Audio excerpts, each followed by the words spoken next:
Good evening students, कैसे हैं आप सभी। उम्मीद करता हूं कि आप सभी अपने घरों के अंदर अपने परिवार के साथ स्वस्थ होंगे।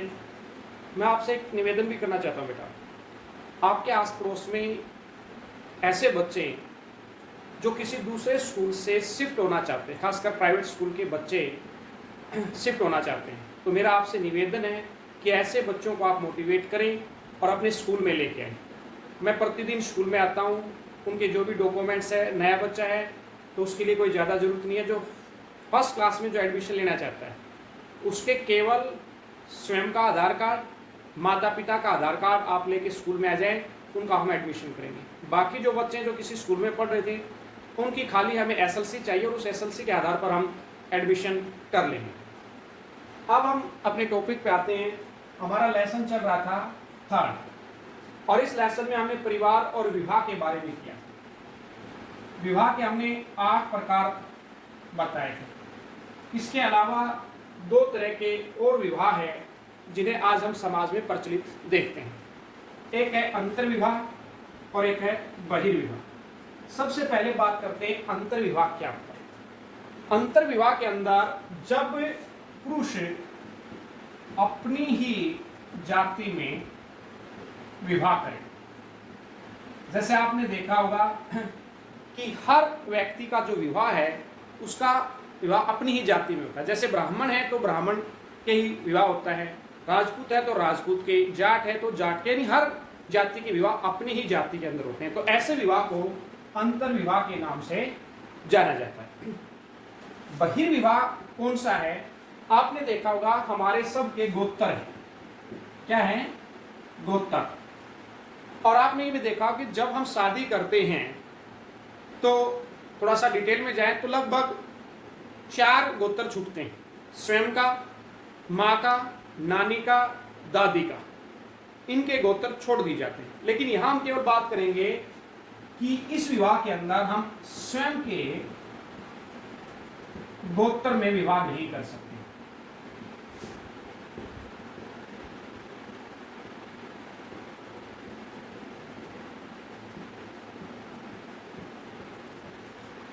यानी हमारा जो गोत्र है उस गोत्र की लड़की के साथ या उस लड़के के साथ हम विवाह नहीं कर सकते। ऐसे विवाह को बहिर्विवाह के नाम से जाना जाता है, क्योंकि भारतीय परंपरा के अंदर सेम गोत्र के लड़का और लड़की को भाई बहन का दर्जा दिया गया। तो इसमें लिखोगे क्या कि बहिर्विवाह वह विवाह जिसमें स्वयं के गोत्र में विवाह करने की अनुमति न हो, उसे बहिर्विवाह के नाम से जाना जाता है। तो ये थे विवाह के बारे में। फिर आपने सुना होगा नातेदारी। नातेदारी सबने सुना होगा, ये नाते मेरे चाचा लगता है, ये मेरे नाते में ताऊ लगता है, ये मामा लगता है, फूफा लगता है। यदि सीधे शब्दों में हम नातेदारी को परिभाषित करें तो क्या कहें? जहां तक मैं समझ पा रहा हूं, मेरे ख्याल से सामाजिक संबंधों को सामाजिक संबंधियों को और संबंधों में बांधने के लिए जो व्यवस्था कायम की गई है, जो विवाह से भी और रक्त से भी जुड़ी हुई हो, उसे नातेदारी के नाम से जाना जाता है। जो नातेदारी है वो 2 प्रकार की होती है। एक रक्त मूलक और दूसरी विवाह मूलक।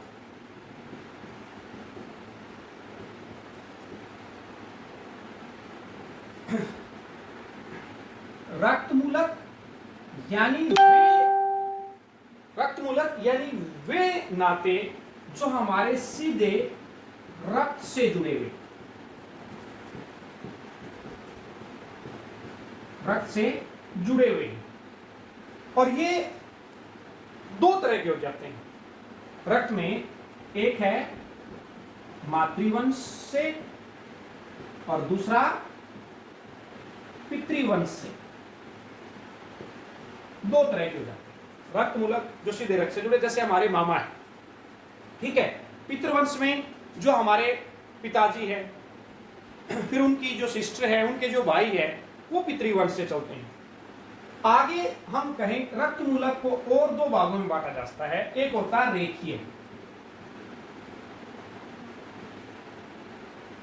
और दूसरा है क्षैतिज।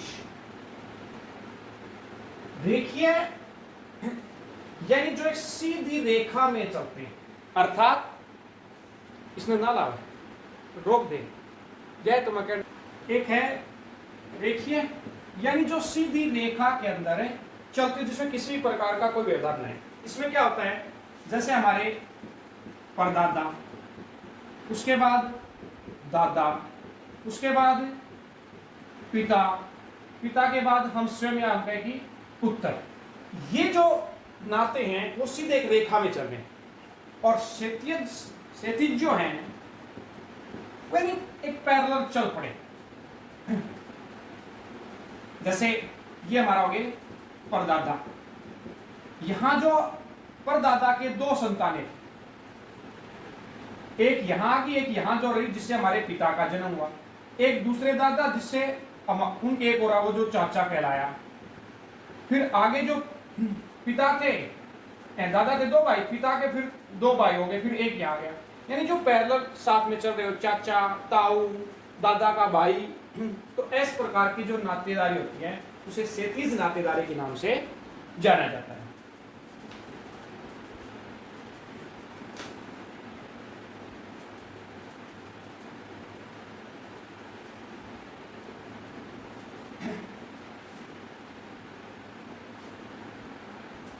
दूसरी थी हमारी विवाह मूलक।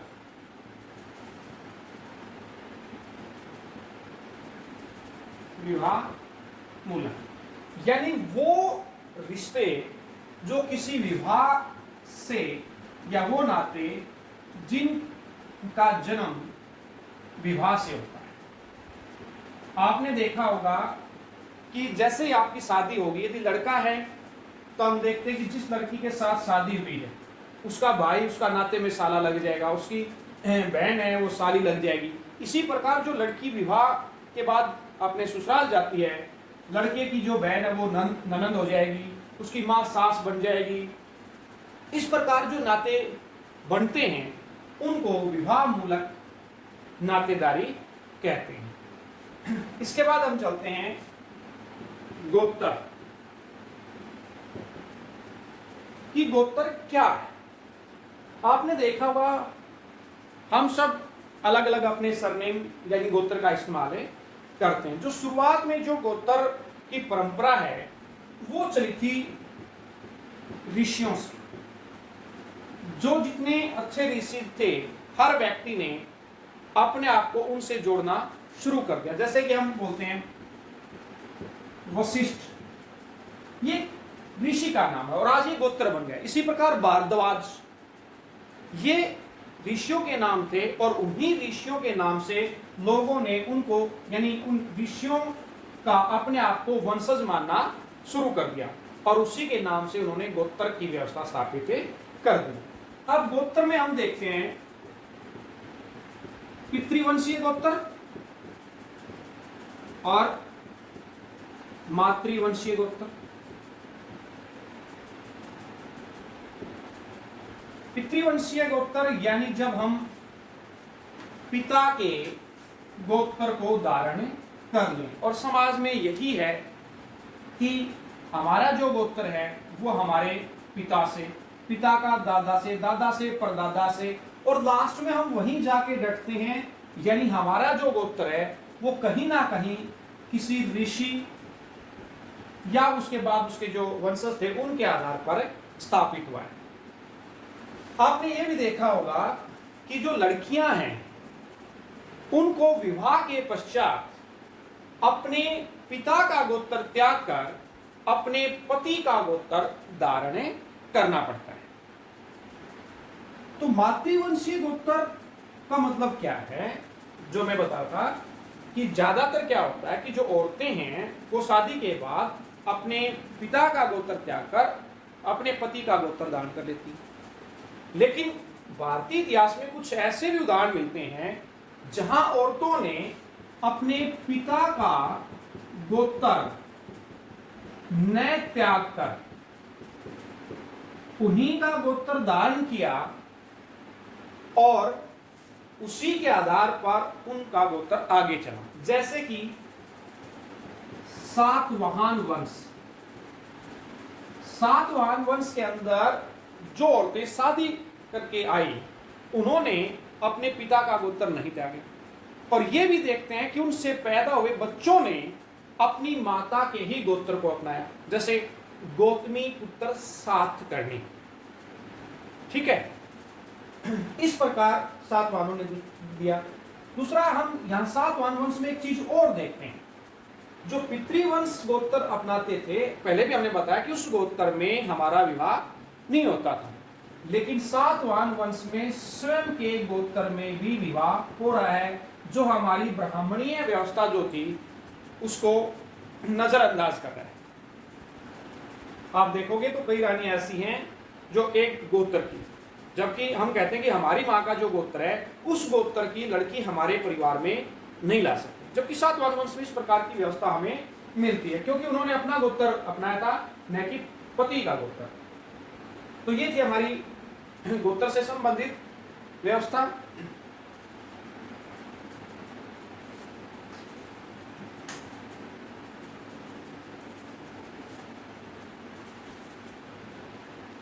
बेटा एक और चीज याद आ गई, विवाह के बारे में ही हम कर रहे थे, तो विवाह में हम दो तरह के और देखते हैं,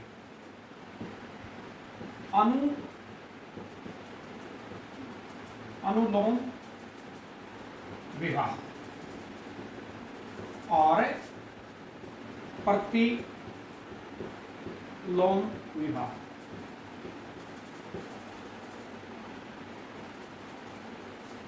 अनुलोम विवाह क्या है और प्रतिलोम विवाह क्या है?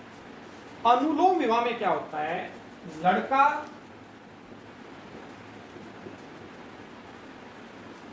उच्च वर्ण का होता है, यानी जब उच्च वर्ण का लड़का निम्न वर्ण की लड़की से विवाह करता है तो ऐसे विवाह को अनुलोम विवाह के नाम से जाना जाता है। उदाहरण के तौर पर कि भाई ब्राह्मण लड़का और शूद्र लड़की के साथ जो विवाह करेगा उसे अनुलोम विवाह के नाम से जाना जाएगा। प्रतिलोम विवाह इसमें उल्टा हो जाएगा, यानी लड़की उच्च वर्ण की और लड़का निम्न, ऐसे विवाह को, यानी जब उच्च वर्ण की लड़की अपने से निम्न वर्ण के लड़के के साथ विवाह संपन्न करती है तो ऐसे विवाह को प्रतिलोम विवाह के नाम से जाना जाता है। तो मेरे ख्याल से समझ में आ गया अनुलोम और विलोम। Thank you, have a nice day.